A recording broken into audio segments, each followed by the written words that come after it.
ओम सभी को नमस्ते। मंत्रोच्चारण।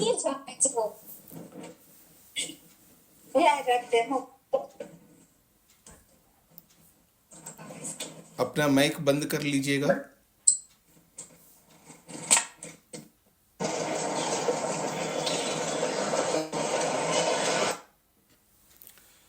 ओम सहनाववतु सहनौ भुनक्तु सह वीर्यं करवावहै तेजस्विनावधीतमस्तु मा विद्विषावहै। ओम शांति शांति शांति। योग दर्शन की 183वीं कक्षा है। साधन पाद के 47वें सूत्र तक हमने विचार किया है। आसन को लेकर के चर्चा हुई है। स्थिर सुखम आसनम प्रयत्न शैथिल्य अनंत समापत्तिभ्याम। इस संबंध में जिनके प्रश्न रह गए, जिनको प्रश्न करना है वो प्रश्न कर सकते हैं। सविता जी। नमस्ते स्वामी जी। जी स्वामी जी, जैसे कल आसन की बात हो रही थी, मैंने 10 दिन का विपश्यना का कोर्स किया था। उसमें 8-8 घंटे मतलब टाइम टू टाइम होती है, इकट्ठी तो नहीं, मतलब दिन में 8 बारी क्लास बैठने की वो अभ्यास कराते हैं। पर उसमें एक्सपेरिमेंट भी अच्छे होते हैं, पर जो शरीर में थकावट हो जाती है, क्योंकि अभ्यास तो होता नहीं है इतना बैठने का, तो वो कहाँ तक उचित है और कहाँ तक नहीं, वो स्वामी जी जानना चाह रही थी मैं। जी। मतलब अनुभव भी अच्छे हुए थे, पर थकान जो वो कमर थक जाती है, शरीर थक जाता है, उसके बारे में जानना चाह रही। देखिए, उसके अनुभव आपको अच्छे हुए हैं, उस पर मैं कोई चर्चा नहीं करूँगा। लेकिन जो आसन का जो अभ्यास करना होता है वो जीवन भर के लिए करना होता है। जो विपश्यना में जा कर के या और कहीं जा कर के जो 8-8 घंटे या दिन भर कोई बैठे रहते हैं, वो केवल उस उतने पीरियड के लिए होता, उसके बाद में कोई नहीं बैठता। ठीक है ना। तो जैसे पिक्चर हॉल में जाकर के 3 घंटे बैठता है व्यक्ति, बैठता नहीं बैठता, और बड़ा आनंद आता है। जो भी उनके अपने अपने हिसाब से जो जो देखने जाते हैं उनको बहुत अच्छा आनंद आता है, और बाहर निकलने के बाद सामान्य स्थिति। तो ऐसा ही हम ऐसी चीजें करें जो जिस आनंद को उस समय हम प्राप्त कर रहे हैं वो आनंद लगातार हमारे जीवन में बना रहे। तो उसके लिए हमें एक बुद्धिमत्ता पूर्वक योजनाबद्ध सिस्टमेटिकली विधि पूर्वक हम ऐसी क्रिया करें जो हमारे जीवन के साथ सदा बना रहे। ठीक है ना। तो एक होता है मनोरंजन, एंटरटेनमेंट। उसके लिए हम बहुत कुछ करते हैं, दुनिया में अलग अलग प्रकार से करते हैं। और आजकल कई बार हम हंसी मजाक में कहते हैं चलिए हम मनोरंजन करते हैं, आध्यात्मिक मनोरंजन करते हैं। उसके साथ में एक शब्द जोड़ दिया, आध्यात्मिक मनोरंजन। तो ठीक है, मनोरंजन है, कोई भी कर सकता है। हम हंसी मजाक करते हैं, थोड़ी देर के लिए आनंद में रहते हैं, उसके बाद तो ये जो आसन का उद्देश्य है, आसन इसलिए हम लगाते हैं जिससे कि हमारा शरीर स्थिर हो जाए।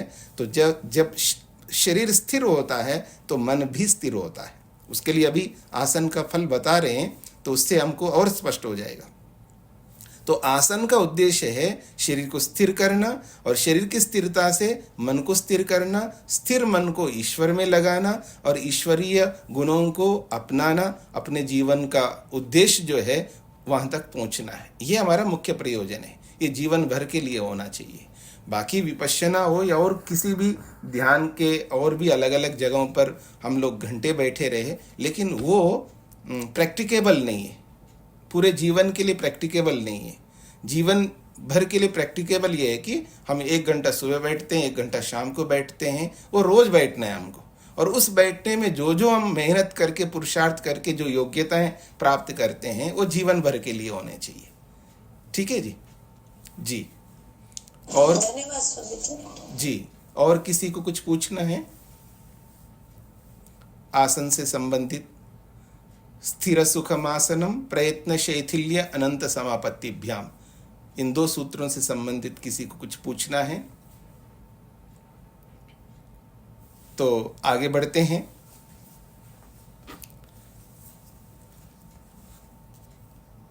48वां सूत्र है। 2 सूत्रों के माध्यम से 46वें और 47वें इन 2 सूत्रों में आसन को लेकर के स्पष्ट किया है। जब ये आसन हमारा स्थिर हो जाता है, आसन की सिद्धि हो जाती है, आसन की जब पराकाष्ठा हो जाती है, तो उसका क्या फल है? क्योंकि आसन भी एक बहुत महत्वपूर्ण अंग है योग का। 8 अंगों में एक बहुत बड़ा अंग है। अभी तक हमने यम पढ़ा है, नियम पढ़ा है, तो यम के अनेक भाग हैं और नियम के अनेक भाग हैं, लेकिन आसन के अनेक भाग नहीं है। आसन तो आसन है। आप चाहे पद्मासन में बैठो, सिद्धासन में बैठो, स्वस्तिकासन में बैठो, आपके लिए वो एक ही आसन है और उसी एक ही आसन का आपको अभ्यास करना है जीवन भर के लिए। घड़ी घड़ी बदल नहीं सकते। एक सप्ताह एक आसन लगाए, दूसरे सप्ताह दूसरे आसन लगाए, ऐसा नहीं कर सकते। आप सोच समझ करके बुद्धिमत्ता पूर्वक रोज जितने भी बैठने के आसन होते हैं, मेरी बात पर ध्यान दीजिएगा, जितने भी बैठने के आसन होते हैं जिस पर बैठकर ध्यान किया जाता है, वो जितने भी आसन हो सकते हैं, और उन सारे आसनों को लगा लगा करके देखना होता है कौन सा आसन मेरे शरीर के अनुकूल है, कौन सा आसन मेरी अवस्था के अनुकूल है, कौन सा आसन मेरे जिंदगी के जो रूटीन में चलने वाले जो जीवनचर्या है उसके लिए कौन सा ऐसा आसन है जिससे मेरे दिन भर के व्यवहार में बाधा उत्पन्न ना हो। ऐसी बहुत सारी बातों को ध्यान में रखते हुए बैठने के जितने भी आसन हैं उन सब आसनों को लगा लगा कर देखना होता है। फिर उन सब में से कौन सा अनुकूल है उसको चूज करना है, उसको चुनना है, फिर उस पर जीवन भर के लिए उसको अपनाना है। और ऐसा अपनाने के बाद में जिस आसन को हम सिद्ध कर लेते हैं, जो आसन स्थिर होता है, आसन की जब पराकाष्ठा होती है, तब फल बताया जा रहा है, तब क्या फल मिलता है। तो 48वें सूत्र में कहा जा रहा है ततो द्वंद्व अनभिघातः, फल बताया जा रहा है इस सूत्र में, ततो द्वंद्व अनभिघातः, ततो द्वंद्वानभिघातः, द्वंद्वानभिघातः ये संधि युक्त पद है। द्वंद्वानभिघातः संधि को अलग कर दिया जाए तो ततः, तत्व में भी संधि है, ततः द्वंद्व अनभिघातः, ऐसे 3 शब्द बनेंगे, ततः द्वंद्व अनभिघातः। तो ततः का मतलब है उससे, उससे किससे? उस आसन से या उस आसन की सिद्धि से, उस आसन की पराकाष्ठा से। द्वंद्व, जितने भी द्वंद्व है जो पीछे आपने तप के प्रसंग में पढ़ा है, सर्दी गर्मी भूख प्यास, ऐसे जो द्वंद्व हैं हमारे जीवन में, तो द्वंद्व अनभिघातः, अभिघात का मतलब है बाधित करते हैं। द्वंद्व बाधित करते हैं, दुखी करते हैं, परेशान करते हैं, पीड़ित करते हैं, और अनभिघात पीड़ित नहीं कर सकते। द्वंद्व हमें पीड़ित नहीं कर सकते, द्वंद्व हमें परेशान नहीं कर सकते, द्वंद्व हमें बेचैन नहीं कर सकते। तो द्वंद्व अनभिघात, द्वंद्वों का अनभिघात होता है, द्वंद्व पीड़ित नहीं करते हैं, ये सूत्र का अर्थ है। आसन की सिद्धि से, आसन की पराकाष्ठा से, आसन को सिद्ध कर लेने से द्वंद्व योगाभ्यासी को पीड़ित नहीं करते हैं। ये सूत्र का अर्थ है।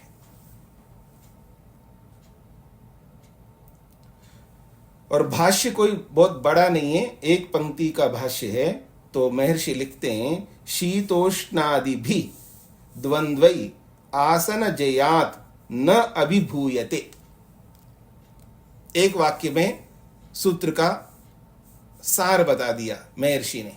वो कहते हैं शीत उष्ण आदि भी, शीतोष्णादि भी, शीत हो उष्ण हो यानी सर्दी हो गर्मी भी हो, और आदि से जो है भूख हो प्यास हो, इस तरह के जितने द्वंद्व होते हैं उन द्वंद्वों से, शीत उष्ण आदि भी द्वंद्वई, शीत उष्ण आदि द्वंद्वों से आसन जयात, आसन की सिद्धि होने से, यानी शीतोष्ण आदि पीड़ित जब नहीं करते, सर्दी लग रही है जी, मेरे को बहुत सर्दी लग रही है, तो मेरा मन सर्दी में जाएगा, शरीर टुटराने लगूंगा, हिलने डुलने लगूंगा और मेरा ध्यान पूरा शरीर में जाएगा, तो आसन की सिद्धि नहीं होगी। गर्मी है, बहुत भयंकर गर्मी है, पसीना आ रहा है, ना एसी चल रहा है, ना पंखे चल रहे हैं और ना हवा चल रहा है, कुछ नहीं। कई बार ऐसा होता है ना, थोड़ा आपको अभी आजकल तो बहुत साधन हो गए, थोड़ा सा ले जाता हूँ आपको 30 साल पहले, 40 साल पहले। हो क्या कहना था। हमें याद है गुरुकुल में हम लोग जब पढ़ रहे थे, अष्टाध्याय याद करना बहुत मुश्किल से याद करने का अवसर, ऊपर से भयंकर गर्मी और बैठे हैं लंगोट पे और ऊपर से नीचे तक पसीना पसीना, जैसे नहाता है ना व्यक्ति, ऐसा। और ऐसी स्थिति में और फिर पढ़ना है।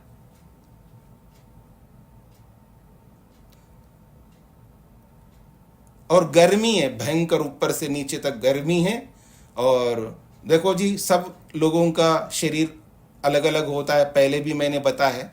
जैसा रॉ मटेरियल होता है वैसे प्रोडक्ट निकल के आता है। अब मैं जो प्रोडक्ट निकल के आया हूँ, मेरा वात प्रकृति है, और डॉक्टर विष्णु जी जानते हैं मेरे पाँव फटते हैं, भयंकर सर्दी हो रही है और बीवाइयाँ फटी और खून निकल रहा है और भयंकर ऊपर से सर्दी है। गुरुकुल में कोई साधन नहीं है, बड़े मुश्किल से कहीं से मैं जुराब एक प्राप्त कर लिया, वो भी जैसे भी, वो गर्म भी नहीं है, जो भी मिले प्राप्त किया, मैंने जुराब पहना और 4 बजे सुबह लाइन में खड़ा हो गए मंत्र पाठ के लिए। और नीचे से ऊपर तक आचार्य जी ने देखा, ये क्या पहना है, कुछ समझ में आ रहा है जी, ये क्या पहना है? तो ये जुराब है, नहीं पहन सकते जुराब, यहाँ पर तपस्या करनी होती है, यहाँ पर हटाओ इन जुराबों को।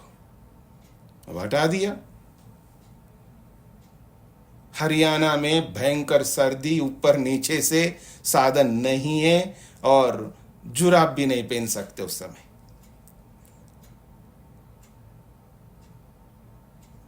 और इतने भयंकर मच्छर काट रहे हैं और रात को नींद नहीं आ रही है, भयंकर गर्मी है और क्या बोलते लू चल रहे हैं। और सुबह कैसे बैठ के ध्यान करेंगे? गुरुजी के पास जाकर के बोला, जी मच्छर काट रहे हैं, मच्छरदानी चाहिए। मच्छर का काम मच्छर करेगा, आप अपना काम करो। मच्छर का काम मच्छर करेंगे, आप अपना काम करते जाओ। कुछ समझ में आ रहा है?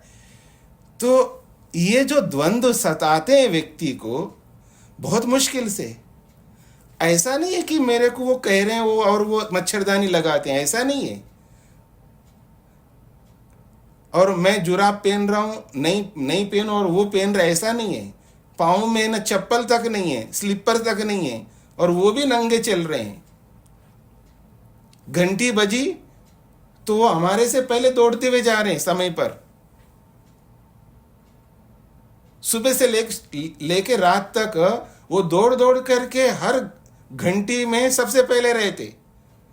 और इसके साथ में जो भी आने वाले अतिथि है, जो भी है, गांव के लोग पता नहीं कैसे आते रहते, उनसे बात भी करना है, उनके साथ डील भी करना है और सबके साथ हर घंटी में सबसे पहले रहना है। तपस्या के मामले में मेरे जीवन में ऐसे व्यक्ति को मैंने देखा नहीं गुरुकुलों के आचार्यों में। और आप में से कई लोग जानते हैं उनका नाम, आचार्य बलदेव जी, गुरुकुल कालवा के। तो कहने का अभिप्राय है, तब जब द्वंद्व बहुत सताते हैं तो ये कहा जा रहा है शीतोष्णादि भी द्वंद्वई, शीत उष्ण आदि जितने भी द्वंद्व है उन द्वंद्वों से व्यक्ति जब जीत लेता है उन द्वंद्वों को, तो आसन जयात, आसन की सिद्धि हो जाने से, न अभिभूयते, यानी आसन को जीत लेने से, आसन को स्थिर कर लेने से, शीतोष्णादि भी द्वंद्वई, शीत उष्ण आदि द्वंद्वों से न अभिभूयते, वो योगाभ्यासी दबता नहीं है, पीड़ित नहीं होता है, दुखी नहीं होता है। वो सर्दी गर्मी भूख प्यास ये जो भी है उस आसन को सिद्ध करने वाले व्यक्ति को सताते नहीं हैं, ये बोला गया।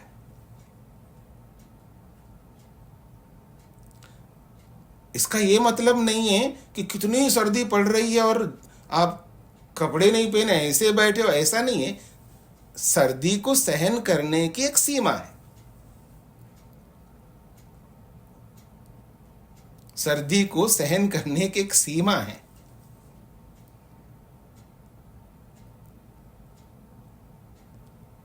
वो अभ्यास से आता है, एकदम अचानक नहीं आता है।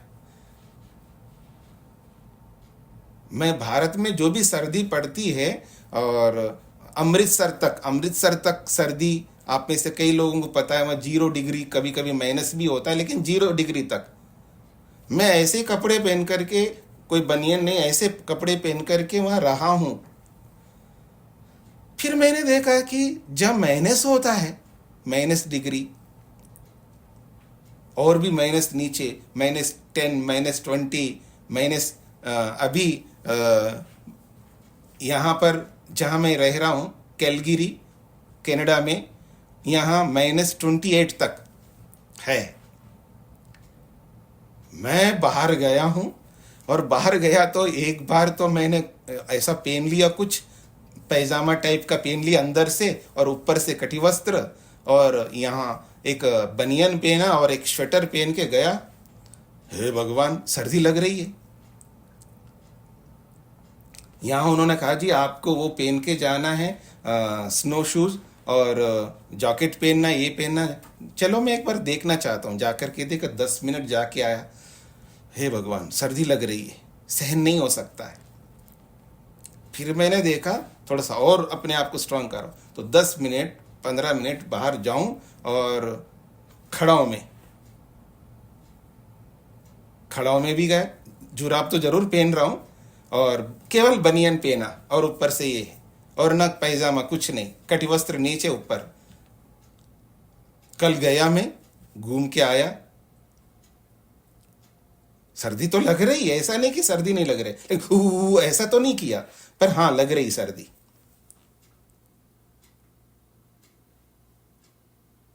और जब खड़ाओं नहीं चल पा रहे तो जूते पहन लिया। खड़ाओं में भी गया, लेकिन जूते भी पहन लिया। तो सर्दी को सहन करने का सामर्थ्य होता है। शायद मैं यहीं रहने लगूं, अभ्यास करूं यहाँ की सर्दी, हर सर्दी को, तो शायद और भी कुछ कर सकता। तो एक सीमा है, नहीं सहन कर पाएंगे शरीर में। और पहाड़ों में जो हिमालयों में रहते हैं कुछ साधु लोग, वो नहीं पहनते, उनका वैसा अभ्यास होता है, वो तपस्या करते हैं वहां पर। तो जब तपस्या जब करता है व्यक्ति, सर्दी गर्मी भूख प्यास आदि को सहन करने का, उसकी एक सीमा होती है, एक सीमा होती है। सीमा तक सहन कर सकता है, उस सीमा से अधिक करेगा तो हानि हो जाएगी। मैंने अभी आपको पीछे बताया था कि आदमी फ्रीज हो जाता है बाहर अगर वहीं से खड़ा रहे तो। अभी अभी रिसेंटली मेरे को एक घटना बताई उन्होंने, एक मॉडल है और वो आई यहाँ पर कनाडा में आकर के क्लब में गई है, जैसे लेडीज जो भी कपड़े पहनते हैं, और गई है और बाहर खड़ी रही है बस के लिए या गाड़ी के लिए, नहीं पहुंच पाए हो गया और फ्रीज हो गई वहीं पर, उनके दोनों टांगे काट दिया गया। कुछ समझ में आ रहा है ना? तो एक सीमा है सहन करने की। तो यहां बोला जा रहा शीतोष्णादि भी द्वंद्वई, आसन जयात, आसन को जीत लेने से, शीत उष्ण आदि द्वंद्वों से, न अभिभूयते, योगी जो है पीड़ित नहीं होता है, पर एक सीमा तक। वो अभ्यास के ऊपर निर्भर करता है। अब जो बॉर्डर पर भयंकर -50 तक जो रहता है, वो लोग भी जीते हैं वहां पर। अब नार्दर्न आइसलैंड में अगर जाएं, वहां पर बहुत सर्दी होती है, और भी उत्तरी ध्रुव दक्षिणी ध्रुव में जाओ, बहुत सर्दी होती, वहां पर भी लोग रहते हैं। ठीक है, वहां के जो भी जैसे भी कपड़े होते हैं, लेकिन फिर भी वो लोग घूमते रहते हैं वहां पर। बहुत सर्दी वो भी सहन करते हैं। और इतनी सर्दी में मैं देख रहा हूं खरगोश घूम रहे हैं। थोड़ा सा इवनिंग सायंकाल होते ही यहां खरगोश घूम रहे हैं, नंगे। कोई कपड़े पहनते हैं क्या वो? और हिरन होते हैं, हिरन भी घूम रहे होते हैं सर्दी में। उनको अभ्यास है, भगवान ने उनका शरीर इस तरह का बनाया है।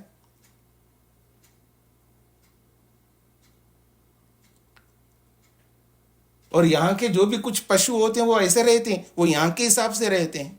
और भारत में जो गाय रखते हैं हम लोग, भैंसे रखते हैं, पता है सर्दी में क्या करते हैं? वहां पर हीटर लगाते हैं उनके लिए, और उनके शरीर के ऊपर जो है कुछ ऐसे बारदानी का पता नहीं क्या क्या उसका करते हैं। वो भी सहन नहीं कर पाते, क्योंकि वहां के हिसाब से जीते हैं वो। तो सब अपने अपने हिसाब से जिएंगे। एक सहन करने का एक सामर्थ्य होता है, और हमको थोड़ा थोड़ा सहन करते हुए अपने सामर्थ्य को बढ़ा करके एक सीमा तक सहन करने का अभ्यास हम सबको होना चाहिए। इतना नाजुक भी नहीं बनना चाहिए। इसका ये भी अर्थ नहीं कि अति करें हम लोग, अति भी नहीं कर सकते, अति भी नहीं करना चाहिए। पर इसका ये भी अर्थ नहीं कि बिल्कुल सहन ना करो। तो सहन करना चाहिए, शरीर का सामर्थ्य को बढ़ाना चाहिए, क्योंकि तप करने का विधान है। और बिना तपस्या किए योग सिद्ध नहीं होता, ये ऋषि लिखते हैं। तो हमें सबको अलग अलग विषयों में हमारी जहां जहां कमजोरी है, वहां वहां हमको उसको सहन करने का अभ्यास बनाना चाहिए। तो यही कहना चाह रहे हैं, शीत उष्ण आदि से न अभिभूयते, दबता नहीं है, पीड़ित नहीं होता है। कौन? आसन जयात, आसन को सिद्ध करने वाला योगी। तो आसन जयात, आसन को जीत लेने से, शीतोष्ण आदि भी द्वंद्वई, शीत उष्ण आदि द्वंद्वों से योगाभ्यासी न अभिभूयते, वो पीड़ित नहीं होता है। ये इसका अभिप्राय है। स्पष्ट हो गया जी आपको? इसका अभिप्राय समझ में आ गया? आगे बढ़े हम लोग, या इस संबंध में किसी कुछ पूछना है इसी संबंध में?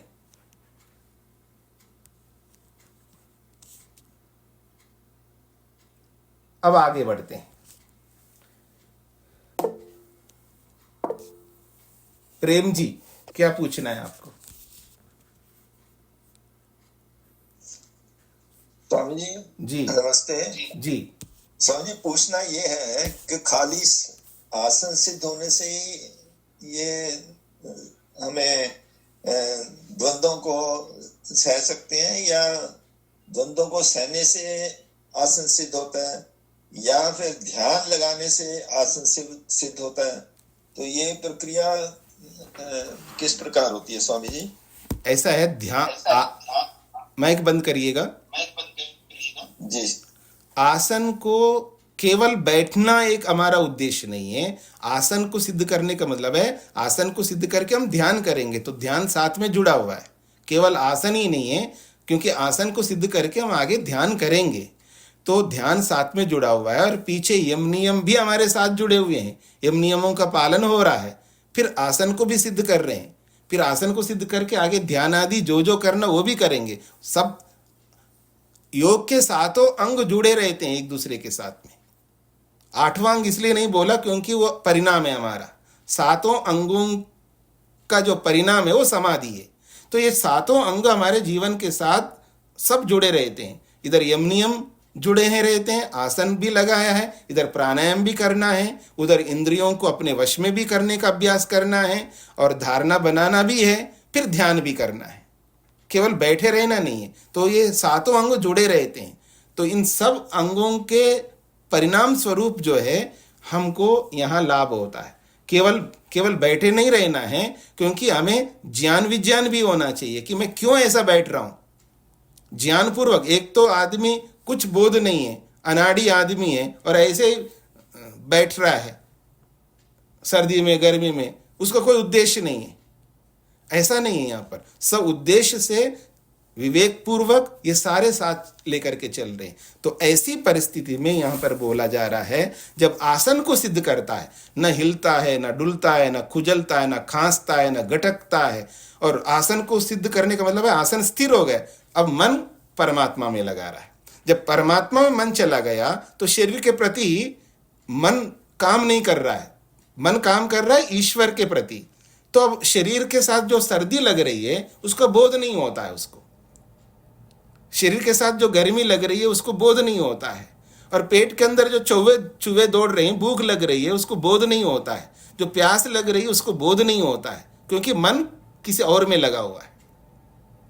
उदाहरण देता हूं, कोई आप में से भी कुछ लोग होंगे जो वर्क फ्रॉम होम करते होंगे अथवा ऑफिस में बैठ के काम कर रहे होते हैं। आपको कोई प्रोजेक्ट दिया गया है, प्रोजेक्ट में तल्लीन है, उसको कंप्लीट करना है, ऊपर से बॉस का ऑर्डर आ रहा है, गुस्सा आ रहा है, ये भी हो रहा है, तो अब लगे हुए हैं।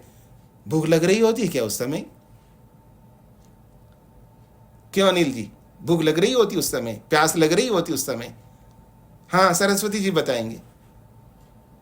जब आप को ऊपर से इतना प्रोजेक्ट दे दिया, उसको कंप्लीट करना होता है, तो आपको भूख लग रही होती उस समय, प्यास लग रही होती है, अर्थात लग रही होगी, पर ध्यान जाता है क्या भूख में, खाने के लिए, पीने के लिए? योगेश जी बताएंगे। ग्राहक सिर पर खड़ा है, कस्टमर सिर पर खड़ा है, तोलते जा रहे हैं, देते जा रहे हैं खमन और मिठाई और जिलेबी, ये तो भूख लग रही होती है आपको, मतलब बोध है आपको भूख लग रही, खाना चाहिए। नहीं होता है। जब सांसारिक काम करते समय हमारा मन किसी और में लगा हुआ है तो भूख प्यास ये सब कोने में रह जाते हैं। जब योगाभ्यासी है, इतना संवेदनशील है, इतना विवेकी है और बुद्धिमत्ता पूर्वक अपने मन को भगवान में लग रहा है, तो काहे को भूख लगेगा? किस बात के लिए प्यास लगेगी? क्यों सर्दी लगेगी? क्यों गर्मी लगेगी? पर इसकी एक सीमा है, चाहे वो लौकिक कार्यों में हो, चाहे वो ध्यान इस आध्यात्मिक कार्य, उसकी एक सीमा है। लौकिक लोगों की सीमा थोड़ा कम हो सकती है, लेकिन इस योगाभ्यासी की सीमा थोड़ा ज्यादा होगी। बस इतना सा अंतर है। स्पष्ट हो गया जी? हाँ, प्रेम जी को समझ में आ गया। आगे बढ़े तो आइए, हमने यम, नियम और आसन, इन तीनों की परिभाषाएं और इन तीनों के फलों को समझने का प्रयत्न किया। अब आगे आ रहा है योग का चौथा अंग, बहुत महत्वपूर्ण अंग है। तो आइए, सूत्र संख्या 49 कहते, तस्मिन् सति श्वास प्रश्वासयोः गतिविच्छेदः प्राणायामः। तस्मिन् सति श्वास प्रश्वासयोः गतिविच्छेदः प्राणायामः। अब प्राणायाम को समझने का प्रयत्न करिए, बहुत महत्वपूर्ण अंग है। तो कहते हैं तस्मिन् सति, तस्मिन् का मतलब है उसके, सती को भी जोड़ देते हैं, ये भी एक सप्तमी विभक्ति का है। तस्मिन् सति का मतलब उसके हो जाने पर या उसकी सिद्धि हो जाने पर। उसकी किसकी? विष्णु जी, उसकी किसकी सिद्धि हो जाने पर? माइक खोल के बोल। हाँ जी, हाँ जी, हाँ। तो कहते हैं, माइक बंद करिए।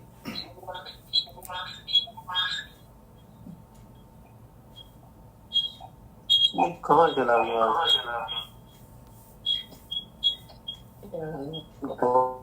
हाँ जी, तस्मिन सति उस आसन की सिद्धि हो जाने पर श्वास प्रश्वासयोः, श्वास और प्रश्वास ये दोनों हैं, श्वास प्रश्वासों की गति विच्छेदा, उनकी जो गति चल रही होती, श्वास की गति और प्रश्वास की गति निरंतर चल रही है।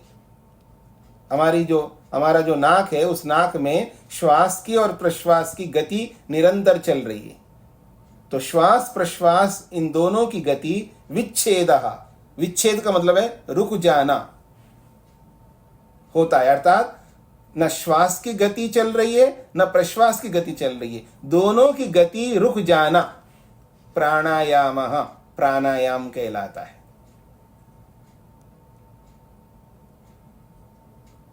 प्राणायाम की यह परिभाषा है, याद रखना। तस्मिन सति उस आसन की सिद्धि हो जाने पर श्वास प्रश्वासयो, श्वास और प्रश्वास इन दोनों की जो गति है वो गति विच्छेद अर्थात रुक जाती है, और श्वास प्रश्वास की जो गति रुक जाना ही प्राणायाम तो क्या समझ में आ रहा है जी? प्राणायाम किसको कहते हैं? प्राणायाम में न श्वास चलता है न प्रश्वास चलता है, दोनों ही रुक जाते हैं, इसका नाम है प्राणायाम। ये महर्षि पतंजलि की परिभाषा है। आप अनुलोम विलोम करो, आप डीप ब्रीथिंग करो, या आप भस्त्रिका करो, आप कपालभाति करो, आप सूर्यवेदी करो, आप चंद्रवेदी करो, ऐसे बहुत सारे हैं। उन सब में क्या होता है? लेना निकालना, लेना निकालना, लेना निकालना, निरंतर श्वास प्रश्वास की गति चल रही होती, वहां रुकता नहीं है। तो वो सब क्या है? प्राणायाम नहीं है, पतंजलि की परिभाषा के अनुसार। फिर वो सब क्या है? वो डॉक्टर विष्णु जी के अनुसार श्वसन तंत्र के व्यायाम है।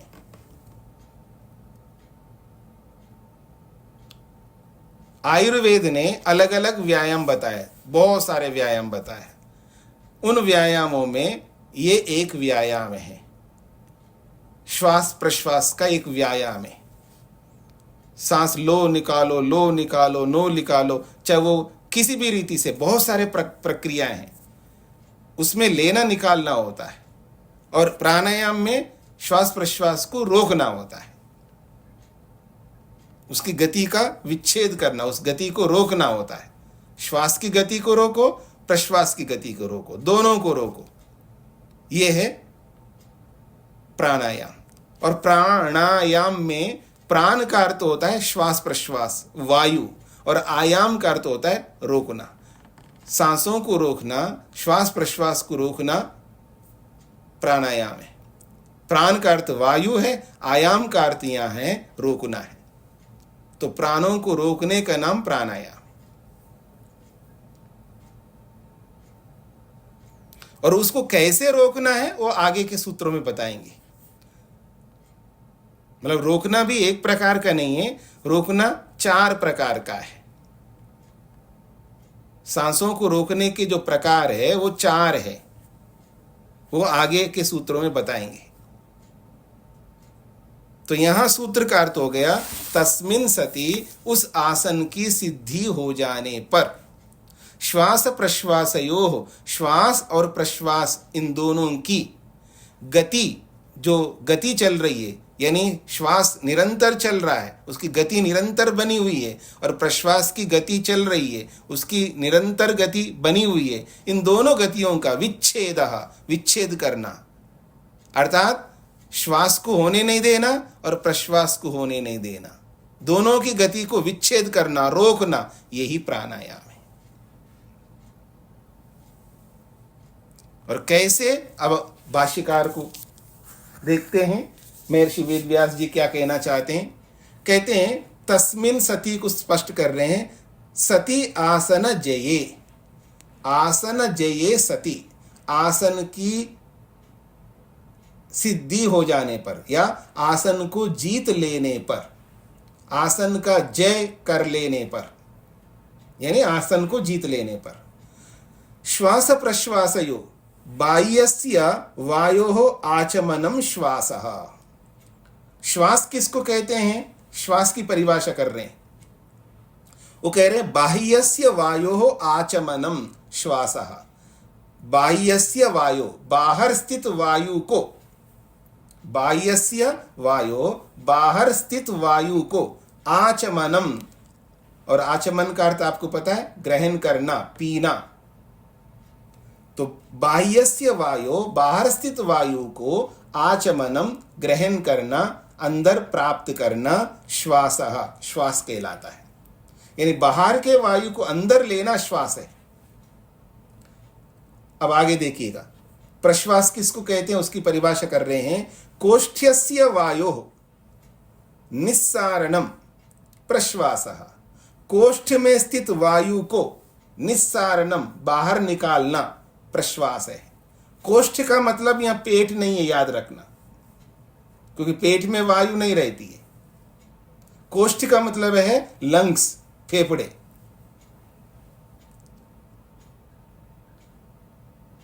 कई बार लोग समझते हैं जब पेट फूलता है ना, फूल जाता है सांस भरते समय, लोगों को लगता है कि पेट में जा रहा है श्वास।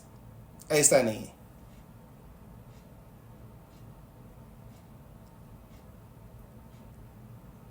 वो क्यों फूलता है, क्यों सुकड़ता है, ये एक शरीर विज्ञान है। जब प्राणायाम का मैं बताऊंगा शिविर में, प्राणायाम का शिविर अलग होना है, आसन का शिविर अलग, प्राणायाम का शिविर अलग, ऐसे अलग अलग शिविर होने हैं।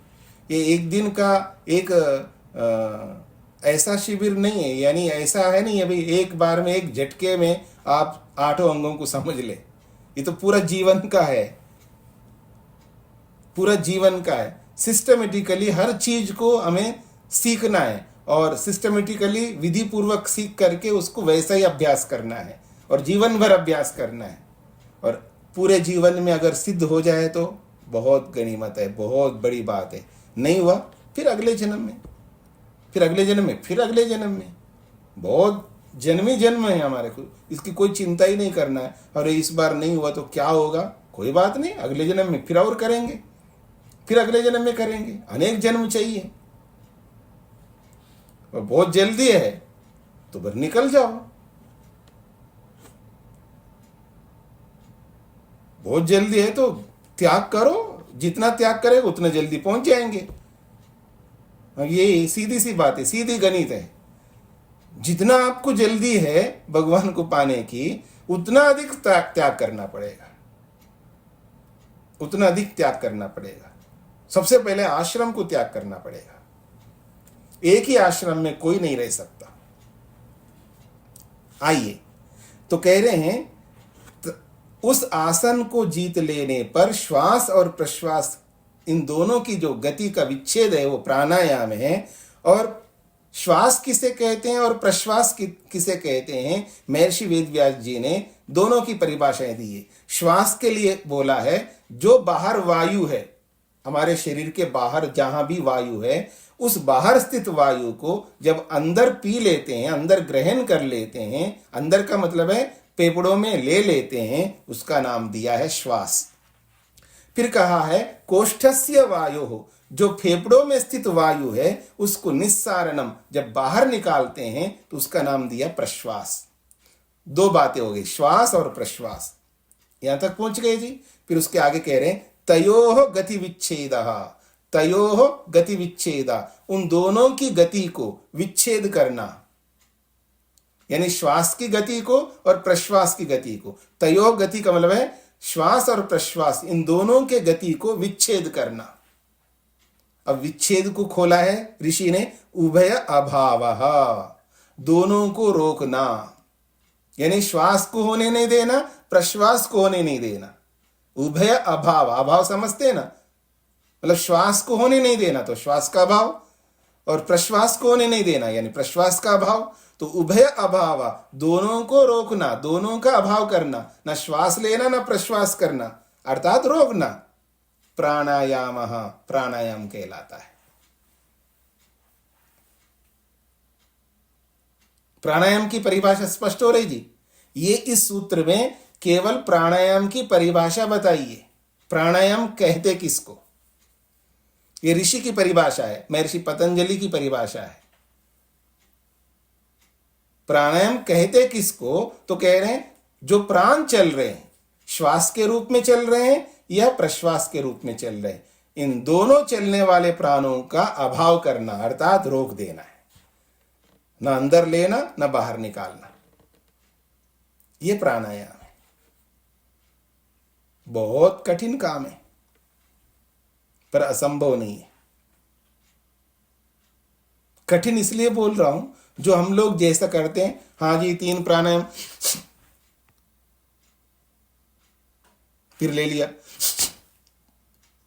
फिर ले लिया, फिर ऐसा हो गए प्राणायाम, फिर आगे बढ़ गए। ऐसे तो कोई भी कर सकता है, ऐसे तो कोई भी कर सकता है। इतने मात्र से प्राणायाम नहीं होता है। इसके लिए तो बड़ी शक्ति लगती है, बहुत सामर्थ्य लगता है। इसके लिए जीवन का संतुलन चाहिए, आहार चाहिए, इसके लिए विहार चाहिए, इसके लिए बहुत कुछ चाहिए। यही तो हमें सीखना है। कुछ भी खाते हुए हम प्राणायाम नहीं कर सकते, कैसे भी सोते हुए, कैसे भी उठते हुए प्राणायाम नहीं कर सकते, कभी भी नहीं कर सकते। प्राणायाम के बहुत सारे इंस्ट्रक्शंस हैं, उन सबको समझना होगा, फिर प्राणायाम के लिए तैयार होना होगा। और वो एक दिन का काम नहीं है, रोज का काम है। तो रोज का काम है तो रोज ऐसा ही आहार होगा, रोज ऐसा ही विहार होगा। हाँ, यही तो हमें समझना है। तो आइए, प्राणायाम की परिभाषा हमने समझ लिया है। अब इसमें किसी कुछ पूछना हो तो पूछ सकते हैं। जो आज हमने समझा है उसी संबंध में बात करना है, और उधर उधर का नहीं, आप क्या करते हो वो नहीं। जो आज का पाठ है इससे संबंधित में आपको प्रश्न करना है। कल्पना जी। ओम स्वामी जी। जी। प्राणायाम में जैसे बाह्य प्राणायाम करते हैं, श्वास भर कर रुकते हैं जितनी क्षमता होती तब तक, फिर जब दम घुटने लगता है तब हम छोड़ते हैं श्वास जी। तो क्या इसको भी प्राणायाम के गिनती में लाएंगे क्या? इसी को थोड़ा सा मतलब समझने की कोशिश कर रही हूँ। अभी तक तो अनुलोम विलोम करते समय मैं सोचा था कि प्राणायाम है जैसे, लेकिन आपने अभी बताया ऋषि के अनुसार वो प्राणायाम नहीं है। तो अब थोड़ा सा बताने का कष्ट करें कि कैसे रोकते हैं, उसी को कहते हैं क्या प्राणायाम? देखिए, अनुलोम विलोम को ना करे ऐसा मेरा उद्देश्य नहीं। अनुलोम विलोम तो करना है, जितने भी आजकल करवाते हैं, मैं भी करवाता हूं, उन सबको करना है। पर यहाँ की महर्षि पतंजलि के अनुसार वो प्राणायाम के परिभाषा में नहीं आता है। और दूसरे बहुत सारे लोग हैं, उन सबको प्राणायाम कहते हैं। लोग का मतलब है जो ग्रंथ है, और ग्रंथ है जिनको हठ योग के ग्रंथ बोलते हैं, ऐसे अलग अलग ग्रंथ हैं। उन ग्रंथों में उन सबको प्राणायाम बोला जाता है। मेरी बात को समझ लेना, मैं ये नहीं कहना चाह रहा हूं कि वो कुछ नहीं है, उन सबको करना चाहिए, उनके बिना हम जी नहीं सकते। वो स्वास्थ्य को देने में वो बहुत उपयोगी है। जीवन का आमूल चूल परिवर्तन हो जाए, आजकल का जीवन बहुत बदल जाता है उन सब से। वो सब करने हैं, मैं उसका निषेध नहीं कर रहा हूं, मैं भी कराता हूं। लेकिन महर्षि पतंजलि ने प्राणायाम की जो परिभाषा दी है, इस परिभाषा के अनुसार, पतंजलि के योग के अनुसार, वो प्राणायाम के परिभाषा के अंतर्गत नहीं आते हैं। ये मेरा कहना है। एक बात। दूसरी बात ये है, यहां पर ये जो बात कही जा रही है, इनको प्राणायाम की मुख्य परिभाषा है। और दूसरी बात यह है कि योग जो प्रसिद्ध है, जो प्रामाणिक योग माना जाता है, वो पतंजलि का माना जाए। पतंजलि से प्राचीन और कोई योग नहीं है हमारे ग्रंथों में, यही मूल आधार है। जैसे हम लोग चिकित्सा शास्त्र में आयुर्वेद को मूल आधार मानते हैं, उससे पहले और कोई चिकित्सा शास्त्र हमारे सामने अब तक आया नहीं है, क्योंकि आयुर्वेद जो है वेद का उपवेद है। चारों वेदों में एक वेद का वो उपवेद है। तो आयुर्वेद प्रामाणिक है चिकित्सा शास्त्र में। उससे पहले कोई ऐसा शास्त्र नहीं आया जो आयुर्वेद को मतलब चिकित्सा को बताने के लिए, उसे प्राचीन कोई और ही नहीं है। तो ऐसा ही जैसे आयुर्वेद को हम सबसे अधिक प्राचीन मानते हैं, ऐसे योग के संबंध में महर्षि पतंजलि से प्राचीन और कोई योग ना हुआ है। ये बेस है, आधार है, और इसको मुख्य बताया गया है, इसको सर्वाधिक प्रामाणिक माना गया। और जितने भी अलग अलग योग के ग्रंथ हैं वो सब के सब, मैं केवल बोल रहा हूं ऐसा नहीं है, जितने भी योग के अलग अलग ग्रंथ हैं वो सब के सब महर्षि पतंजलि योग को आधार मानते हैं। तो इन सब बातों को ध्यान में रखते हुए मैं बताना चाह रहा हूं कि प्राणायाम की परिभाषा ये है। एक और भी सूत्र हमने पढ़ा है पहले पाद में, प्रच्छर्दन विधारणाभ्याम वा प्राणस्य, और वहां पर भी प्रच्छर्दन विधारण भी इसी बात को लेकर के कहा। प्रच्छर्दन कहते हैं बाहर निकालना और विधारण कहते हैं अंदर लेना। वो बाह्य प्राणायाम और आभ्यंतर प्राणायाम को संकेत करता है वो सूत्र। ठीक है, तो प्राणायाम की परिभाषा ये है। इस परिभाषा के संबंध में या जो आज हमने पढ़ा है, आज के पाठ से संबंध में किसी को प्रश्न करना है वो करेंगे। युधिष्ठिर जी। स्वामी जी नमस्ते जी। जो बाह्य प्राणायाम और अंतः कुंभक प्राणायाम एक दिन में एक करना चाहिए कि अलग अलग दिन में करना चाहिए? अभी जब बाह्य प्राणायाम, आभ्यंतर प्राणायाम और स्तंभ वृत्ति प्राणायाम, बाह्य आभ्यंतर विषयाक्षेपी प्राणायाम, जब वो आएंगे उस संदर्भ में पूछिएगा। जी जी स्वामी, धन्यवाद। कुसुम जी। नमस्ते स्वामी जी। जी। ये जो इसमें जैसे हमने बाह्य प्राणायाम किया तो इसमें बंद लगाने होंगे, मूल बंद, जालंधर बंद, और देखिए अभी वो क्रिया, बाह्य प्राणायाम की क्रिया आई नहीं अभी, तो उसके बारे में मत पूछिएगा। आज जो हमने पाठ पढ़ा है, जो आसन के बारे में मैंने आपको बताया है, जो द्वंद्व अनभिघाता को बोला है, आसन की सिद्धि से जो फल बताया है, और प्राणायाम की जो परिभाषा आपके सामने आई है, इसमें कुछ समझना हो तो उससे संबंधित प्रश्न करना है। रामचरण जी। प्राणायाम प्राण धन आयाम, तो आयाम को क्या बोलेंगे?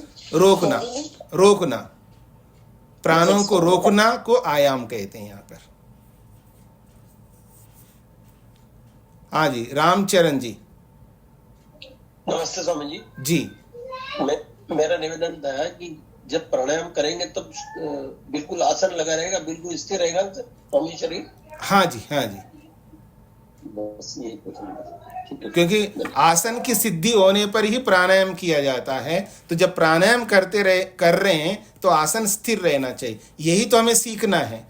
मेरी ओर देखेंगे, रामचरण जी ने अच्छा प्रश्न किया। जैसे मान लीजिएगा मैं आसन को सिद्ध किया है, अब मैं बाह्य प्राणायाम करूं या अभ्यंतर प्राणायाम करूं, अब मेरी ओर देखना। अगर मैं जोर से, जिस तरह का आजकल लोग किया करते हैं, अगर मैं ऐसा अगर करूंगा, आसन स्थिर है क्या?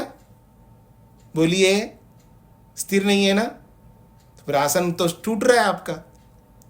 आसन का मतलब क्या हुआ? स्थिरम सुखम आसनम। आसन जो है स्थिर होना है, सुखपूर्वक होना है, और हिलना डुलना खुजलना खांसना ये सब बंद हो जाते हैं।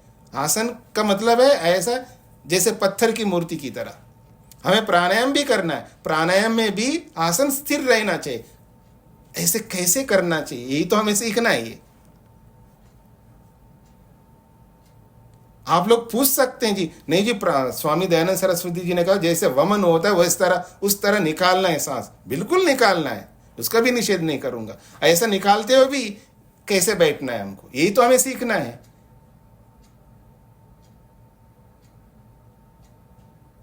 इसलिए ऋषियों की परंपरा में आचार्य जो हमारे से पूर्वज ये बताते हैं कि विद्या, जो भी विद्या होती है, उस विद्या को सीखना होता है आचार्य से, गुरु से, अध्यापक से।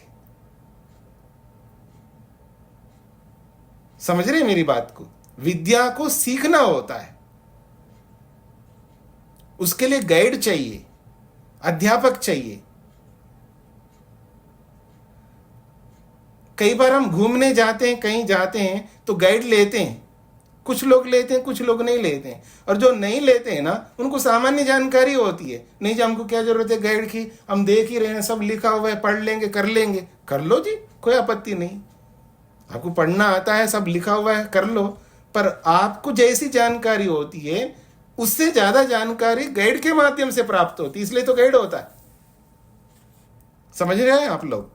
आपको इंग्लिश आती है तो पढ़ रहे पुस्तक, पढ़ो ना। तो ठीक है, मेडिकल की भी पुस्तकें लाके पढ़ लो, और इंजीनियरिंग की पुस्तक ला करके पढ़ लो, और वकालत की भी पुस्तकें लाके पढ़ लो। फिर ये वकील और ये इंजीनियर और ये डॉक्टर ये क्यों पढ़ा रहे हैं? आज दुनिया में इंटरनेट का ऐसा युग है, कुछ भी समझना है, इतने साइट्स हैं, गूगल करो सब समझ में आता है। फिर भी स्कूल चल रहे हैं, फिर भी कॉलेजेस चल रहे हैं, फिर भी यूनिवर्सिटीज चल रहे हैं, फिर भी अलग अलग संस्थान चल रहे हैं। जितना बढ़ रहा है उतने अधिक इंस्टीट्यूट्स बढ़ रहे हैं। याद रखना मेरी बात को। बहुत जानकारी मिलती है, उसके बावजूद भी इंस्टीट्यूट कम नहीं हो रहे और बढ़ते जा रहे हैं। उसके पीछे यही कारण है, गाइड की आवश्यकता है। कितनी जानकारी आप प्राप्त कर लो, और राइट वे में सटीक अगर आपको गाइड नहीं मिलेगा, अध्यापक नहीं मिलेगा, वैसी विद्या नहीं प्राप्त हो सकती। इसलिए विद्या सदा अध्यापक के माध्यम से ही आती है। हाँ जी, पुष्पलता जी।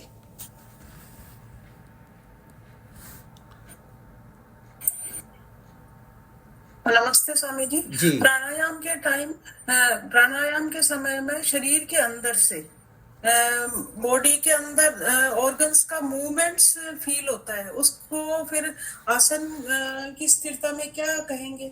जी, अंदर की क्रियाएं तो चलती रहेंगी जी। अंदर की क्रियाओं को हम रोक नहीं सकते। इंटरनली जो भी होता है वो सब चलेंगे, एक्सटर्नली को हमको रोकने का विधान है। जी नरेंद्र जी। स्वामी जी ओम। जी स्वामी जी, ये भाष्य में सत्यासन जय का अर्थ बताइए जी एक बार। सती आसन जये, ये सती जो है, जैसे हम लोग काला सांप बोलते हैं ना, तो सांप का विशेषण है काला, ऐसे ही आसन जये का विशेषण है सती। तो सती आसन जय मतलब आसन को जीत लेने पर, इतना अर्थ है इसका। जी धन्यवाद जी रूप जी।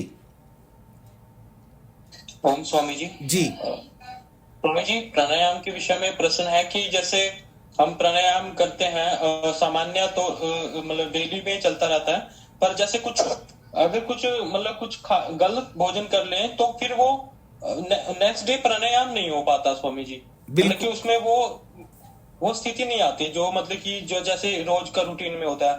तो स्वामी जी इसमें मतलब इसको कैसे रोक सकते हैं स्वामी जी? उसको रोकने के एक ही उपाय, गलत भोजन करना फिर वापस बंद करो, ढंग से करना शुरू करो, तो फिर ढंग से प्राणायाम हो जाएगा। इसलिए तो मैंने कहा आहार विहार सब देखना पड़ता है, पूरा जीवन को देखना पड़ता है। प्राणायाम करने के लिए केवल जाकर के बैठ के प्राणायाम कर लिया हो गया, ऐसा नहीं होता है। पूरा आहार विहार सब देखना पड़ता है। जी प्रेम जी। जी धन्यवाद स्वामी जी। नए आज सिद्ध का मतलब क्या है? सिद्ध का मतलब क्या, परफेक्शन को सिद्ध कहते हैं? हाँ जी, परफेक्शन को सिद्ध कहते हैं। नए हाथ खड़े मत करिएगा, समय नहीं है। हाँ जी अनिल जी। ठीक है, अनिल जी। स्वामी जी सादर नमस्ते जी। स्वामी जी, जिस टाइम ध्यान लगाते हैं उस टाइम पे श्वास एकदम से कम हो जाती है और कई बार बिल्कुल बिल्कुल धीरे कम हो जाती है, तो वो भी प्राणायाम के उसमें ही आता है? नहीं, वो प्राणायाम के अंतर नहीं आता है। वो श्वास प्रश्वास की गति मंद होती है, बहुत सूक्ष्म होती है, तो वो होना बहुत जरूरी है। जितना मंद होगी, जितना सूक्ष्म होगी, उतना ज्यादा जिएंगे।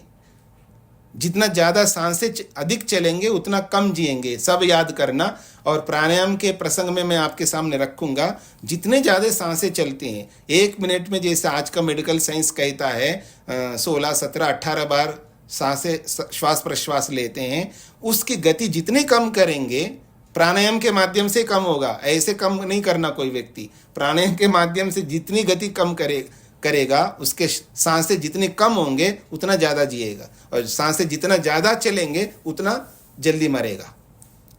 अब 2 वीरेंद्र जी हैं यहाँ पर। हाँ जी, वीरेंद्र CH लिखा आ रहा है, बोलिए। ओम स्वामी जी। हाँ जी, बोलिए। स्वामी जी थोड़ा ओम बोलिए। स्वामी जी बोलिए। थोड़ा सा निर्देशन। ओम ओम स्वामी जी कैसे ये प्राणायाम कैसे करते हैं, थोड़ा सा गाइडेंस मिल जाए। शिविरों में भाग लीजिएगा, आपको पूरा गाइडेंस मिलेगा। यहाँ नहीं बता सकते हैं, प्रैक्टिकल ऑनलाइन में नहीं चल सकता जी। जी ओम।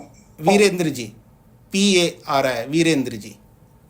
ओम स्वामी जी। जी स्वामी जी, विच्छेद का शाब्दिक अर्थ अलग कर देना, यानी विच्छेद नहीं, विच्छेद वैसे विच्छेद के, सुन लिया आपकी बात को, विच्छेद के बहुत सारे अर्थ होते हैं। यहाँ विच्छेद का मतलब है अभाव। भाष्यकार ने खोला है, विच्छेद का अर्थ है अभाव, यानी श्वास का अभाव हो जाना और प्रश्वास का अभाव हो जाना। इसका अल्टीमेटमली ये होगा रोकना। श्वास जो चल रहा है उसको रोकना, और प्रश्वास जो हो रहा है उसको रोकना, यानी सांसों को रोकने को यहाँ विच्छेद शब्द से लिया जा रहा है। जी जी स्वामी जी। हाँ, सुधा जी।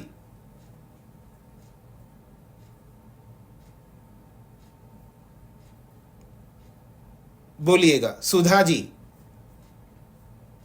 माइक खोलना होगा ना आपको। स्वामी जी कुछ गड़बड़ हो गई थी। ओम स्वामी जी। ठीक है स्वामी जी, मैं आसन के बारे में पूछना चाहती हूँ कि जब अपन आसन बैठते हैं तो जिस आसन पर बैठे, वस्त्र हो या कुछ हो, तो वो कैसा होना चाहिए। और ऐसा उल्लेख वो ऐसा पढ़ा है कि ऋषि लोग मृगछाला बिछाते थे, तो उस संदर्भ में कुछ। जी, ऐसा है कि ऋषि लोग या गुरुकुलों में, आश्रमों में जो पुराने समय में जो रहते थे, तो वो जो ऋषि मृगचर्म आदि बिछाते थे, वो हर ऋतु के लिए अनुकूल होता था। चाहे गर्मी हो तो गर्मी के अनुकूल, सर्दी हो तो सर्दी के अनुकूल, इसलिए वो मृगचर्म आदि बिछाते थे।